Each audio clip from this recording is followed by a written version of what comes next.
Hey, FlimsyLunchTray here, and welcome to World of Warships. In today's video is why the British Tier 10 Battleship Conqueror is my favorite tech tree Tier 10 battleship here in World of Warships. Now, I have to double check, but I'm pretty confident in saying this. I don't have, among the tech tree Tier 10 battleships, this is the Tier 10 tech tree battleship I have played the most in the game. And so I took her for a commemorative sailing in this battle because I had just finished off getting a 21-point commander. I'd been grinding him for a while here on the Conqueror. So I wanted to take out my 21-point build, which I'll just go ahead and throw up in the top left of the corner, and I'll put upgrade commander build video at the end of the video if you want to check that out. But this battleship is just, it's amazing. I just really like it in terms of the consistency. Whether we're talking about amazing high explosive guns, we're talking about reliable armor piercing, very strong specialized repair team, a super heal rate, yeah, and that it's basically you work on your angling, right? If you angle, you tend to be quite fine here in the Conqueror. She's really known for farming damage and setting fires. So let me just start with the high explosive on Conqueror, but I should say these are 12 419 millimeter guns that you have here on the Conqueror. Range of 24.25 kilometer. I think with my current build I have a, let's see, a 43.1 second 180 degree turn time. I'll double check that, but I'm pretty sure that's correct. And we've gone for reload in a 6 slot, so we have a 26.4 second reload, as well as being able to simply switch between armor piercing and high explosive with having the gun feeder skill. So we took an early shot here at the sub, but unfortunately nothing going there. But let me just talk about the reliability of these high explosive guns, or the high explosive shells here on Conqueror. So when you're playing the Conqueror, and I'm also looking at Ship Builder because I need to add a few little things here. Take some combat signals, right? You will have the high explosive fire setting chance here at 50%. So 50% per each shell, and you get a full salvo off. I mean, that's 12 50% flying at enemy targets. So it's quite regular that you will be landing salvos. Now here we don't take too much damage from the Deloria with its 457mm stat, but I think we're going to angle a bit more here, and we're going to end up taking some decent amount of pins from him. But you focus on setting targets on fire, and then they DCP, and you just set them on fire again. That's really how you really work Conqueror in terms of her high explosive. You could purposely farm damage and switching target to target. Now, one of the things that Conqueror does struggle a bit with, as we take a pretty 16k salvo there, is her armor scheme, in that she's basically covered in 32mm plating ever. So she's vulnerable to high explosive, vulnerable to armor piercing penetration. So you're not a Kremlin, right? And I think even the armor scheme on Montana is a bit better here than Conqueror. But what Conqueror lacks in there, in terms of her armor, and then not as a larger of a health pool compared to other Tier 10 battleships in the game. She's quite low in terms of the amount of survivability, hit points among Tier 10 battleships. She makes 4 up in her guns and her specialized repair teams. So you'll see a lot of, maybe you watch Twitch streamers, you have other WoW YouTube content creators, right? And they're just working from target to target setting fires, right? They won't even finish off a battleship. They'll just let that battleship heal while they're focusing on another battleship, and then they'll switch back, so on and so forth. So you can farm some crazy damage number games. Like for me, if you're like Flimsy, take a Tier 10 ship out that you're pretty confident you're gonna get 200k in. I'm like, okay, Conqueror. Like, that would just be my go-to ship in terms of damage for a Tier 10 battleship. So you have this amazing high explosive, 50% chance, with a penetration capacity. Let me pull that up. But about 105mm penetration capacity. So just really phenomenal there. And then now, as you're seeing, I went ahead and decided to switch to the armor piercing. Not much damage there, but one of the things that if you kind of want to unlock the Conqueror that little bit more is not only relying on her high explosive, but utilizing her armor piercing when the time comes. So I was like, you know what? It's tier 8 cruiser, Mogami. If we are able to aim our salvo well, we should do decent damage here to the enemy Mogami. Now we're gonna have a little bit of a comedic show here with this Mogami, so I'm not trying to like troll him or anything, but it's just kind of funny, right? Okay, here I pause it. He's detected. Okay, I want you to confirm that he's detected. We take the shot. He's still detected.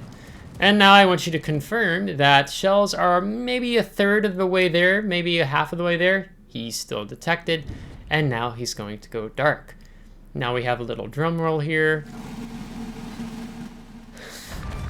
Devastating strike with the 2 citadels and 4 penetrations overall. So commemorizations are in order, and then looking at the chat, I wasn't even detected.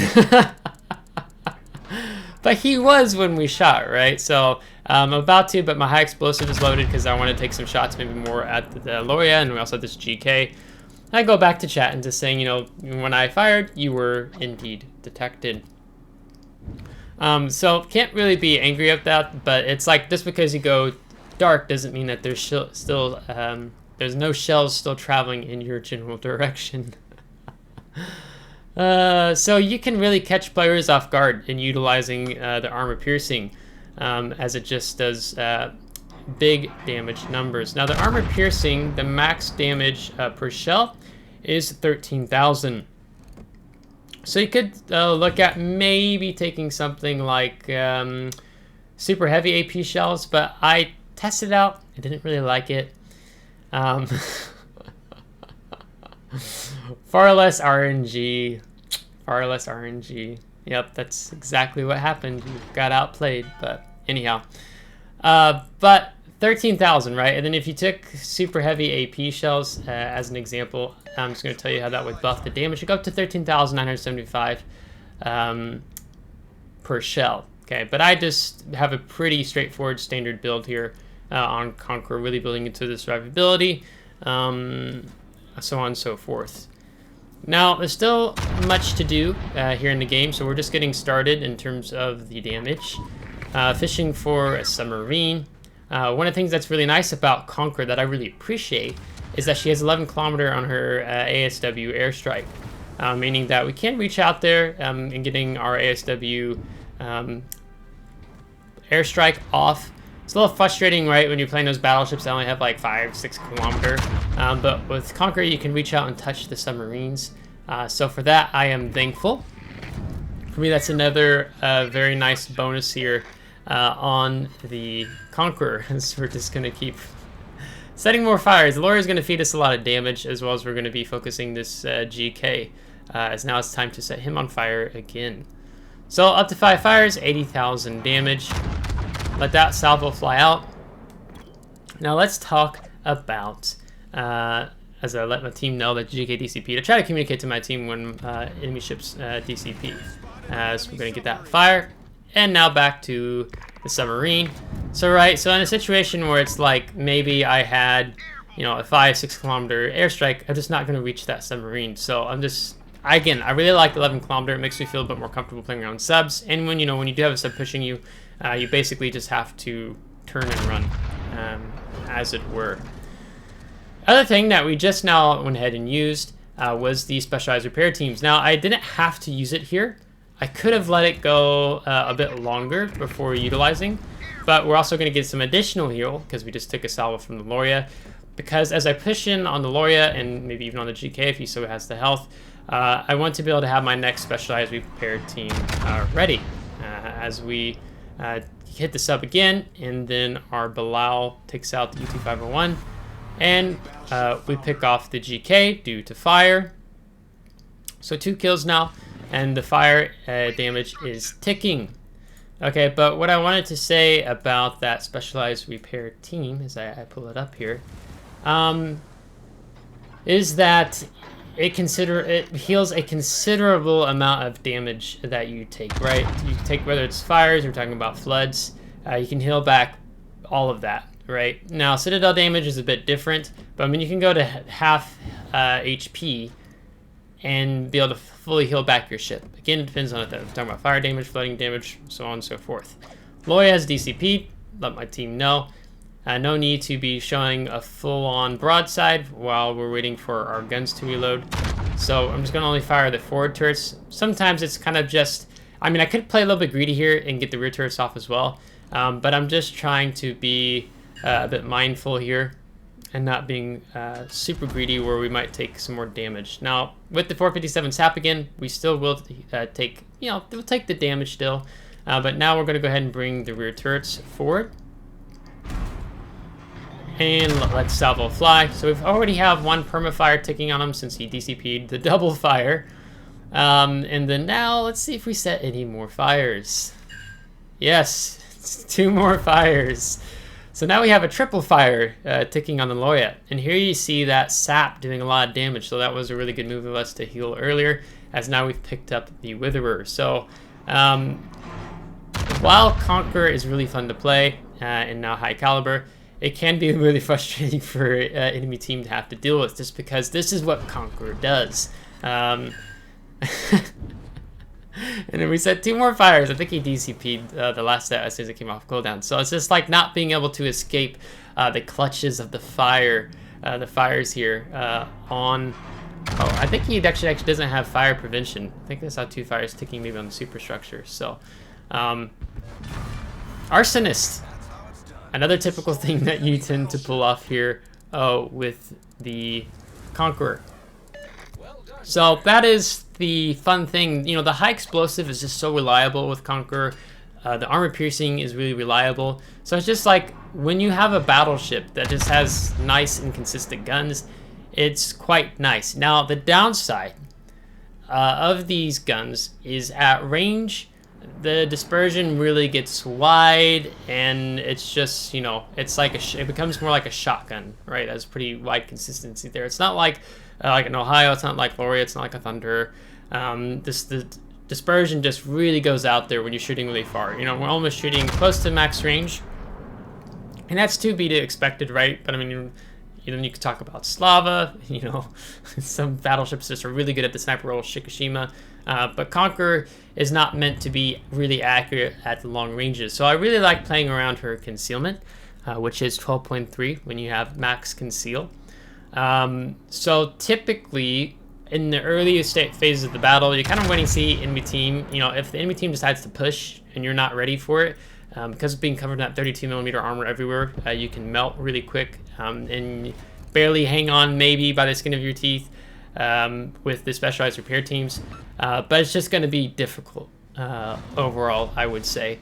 So when enemy starts pushing, you just basically start kiting, because you can really keep the enemy team, you know, if you can keep them outside your concealment range of that 12.3, that's just really nice.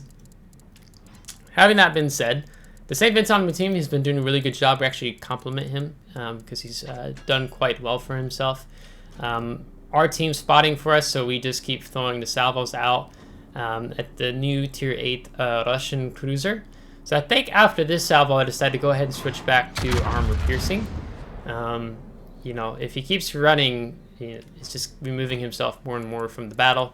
So I decided, let's just go ahead and use the armor piercing here. So at range, you can kind of get this kind of spread out there. You know, we get the fire set, but he's just going to DCP that. And so it's like, let's get that more really good penetration if we do this right with the armor piercing. Now, we don't want our team to just get a little too, like, ambitious here. That St. Vincent definitely is a fantastic tier 10 ship. I'm still trying to figure it out and how to make it work as we get to the... I don't even know how, I'm not going to pronounce the name of that cruiser, so we come down even lower. So, St. Vincent is still definitely a threat between he has 457mm guns, and then in addition to the torpedoes. I think it's 457s, so I really hope I'm not saying that wrong. So Kid goes into cap, gets detected by St. Vincent, and now he's on the run, losing his health. And we have a Bilal that's really low. So We do pick up that Russian cruiser, so now it's a 4v1, excuse me. Kid smokes up, a good on him, and then now I switch to the armor piercing, because what I'm thinking is that St. Vincent is going to turn nose in, perhaps towards the Baltimore. So I want to set up here nicely and just keep him just outside of conceal range. It's like, oh, is he going to turn out and away? He doesn't. He turns back in. And then now it's like, oh, now high explosive. I would have already taken my shot and fired now. But I'm a little bit greedy, maybe trying to go for Kraken Unleashed here. So waiting, he's still showing broadside to Baltimore, so we go ahead and take the shot. Then he begins to make the turn in, and you can see the salvo is really spread out wide there. And in that situation, the high explosive we've going to gotten more damage from it than that AP salvo. But sub is a sneaky sub. He's got his torpedoes away, but Kid kills the St. Vincent just in time. So besides really the weaknesses, the dispersion being really wide when you're flying at range, a low hit point pool and just covered in 32mm. As long as you're mindful of those things and managing your own hit points really well, Conqueror is just a fantastic battleship that I really enjoy playing.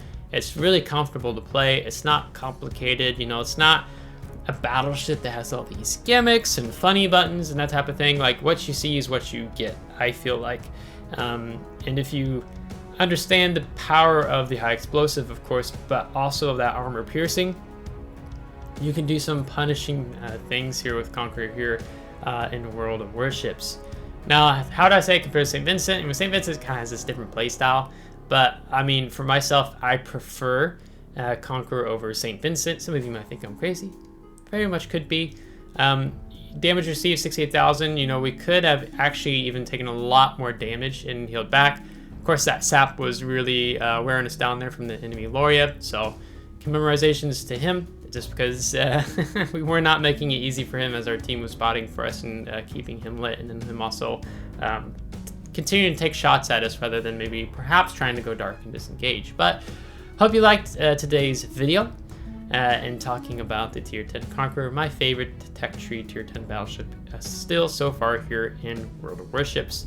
So if you liked this video, give a thumbs up. If you didn't, give a thumbs down. Subscribe if you want to see more. If you are subscribed, thanks so much. And just a shout out and thanks to my Patreon supporters, as I do appreciate it. So until next time, take care.